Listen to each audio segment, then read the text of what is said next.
Hello and Namaste.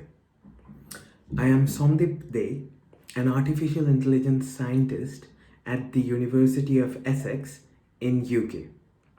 Today, I want to talk to you about a topic which I am really passionate about: artificial intelligence, aka AI. It's a term you might have heard a lot recently, but what is artificial intelligence? How is it affecting and changing our lives, and where is it headed? Although you might hear many companies, institutes, and governments use the term AI for their projects and initiations, but AI has been here for a long time. The term and idea of AI were coined by John McCarthy, an American computer scientist in the year 1955. Significant research on related areas were performed before 1955 on AI, for example, by Alan Turing, but those works were not well defined until John McCarthy. The basic concept of AI is the intelligence demonstrated by machines to solve problems that are usually done by us humans using our natural intelligence.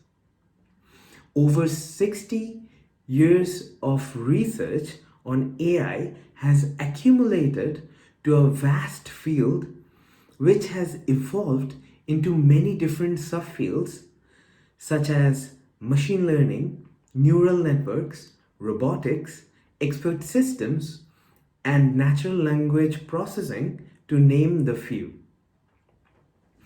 Today, some of the challenges of AI include reasoning and problem solving, knowledge representation, planning, learning, perception, and social intelligence.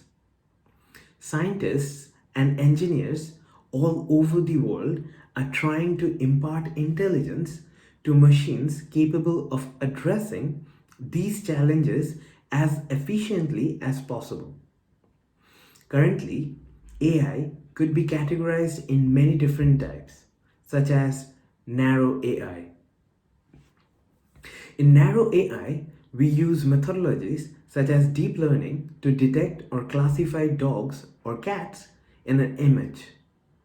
In order to achieve this, we need a lot of data to train the machine. More the data, better the results.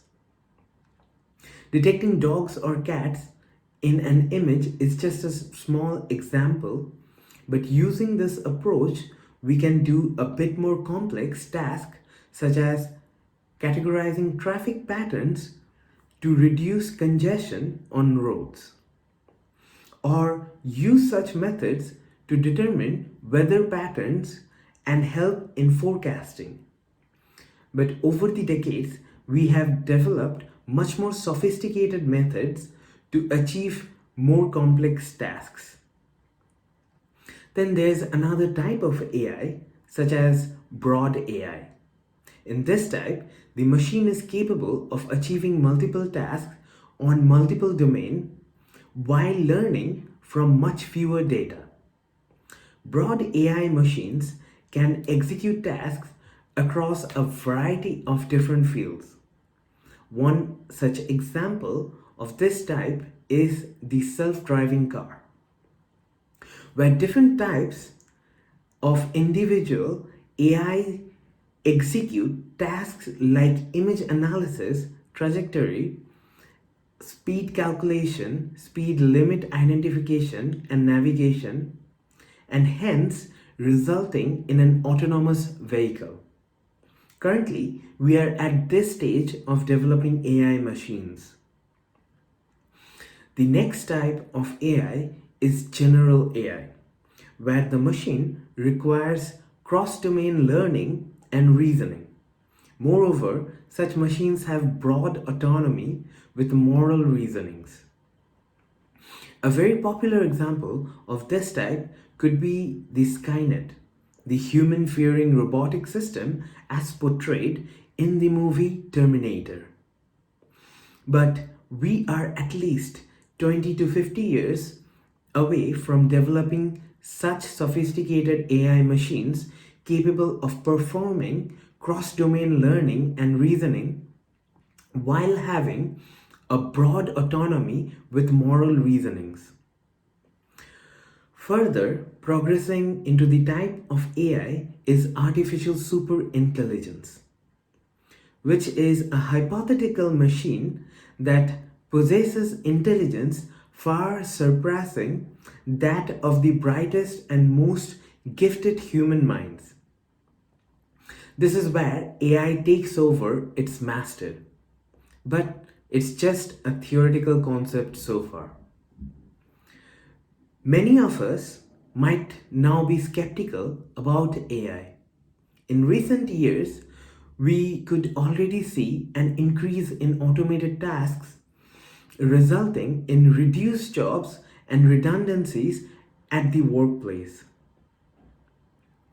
Many of you are even scared of AI because of sci-fi movies such as Terminator or Ex Machina.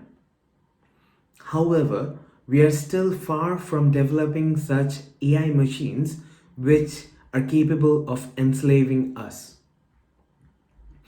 My personal story and journey into the field of AI started with my determination to help paralyzed patients like my father to help them walk again. My father became paralyzed after a car accident in 2014. Doctors were not able to help him in any way to walk again. However, given the current state of technology, such as advanced robotics, scientists are developing exoskeleton to help paralyzed patients to be able to move their limbs again. We might be afraid of machines taking over our humanity and enslaving us. However, using AI, we are developing social robots to help the elderly and clinically depressed human beings to have a more fulfilling life. Today, we use AI to help us reduce food waste, one of the biggest challenges of the world, by learning our food wasting and buying habit. Future smartphones can learn our phone usage behavior using AI methodologies such that we can play games and watch our favorite Netflix shows for a longer period of time without the need to recharge our phones. AI is still in its infancy when it comes to real life applications, and we should give it a chance to grow up. Only then we will know how AI will turn out to be. Just like raising a child, the future of the child depends on how we nurture it. The same goes for AI. It is up to us to make reasonable decisions on the development of AI. That being said, give AI a chance to grow instead of being afraid of it. Thank you for listening.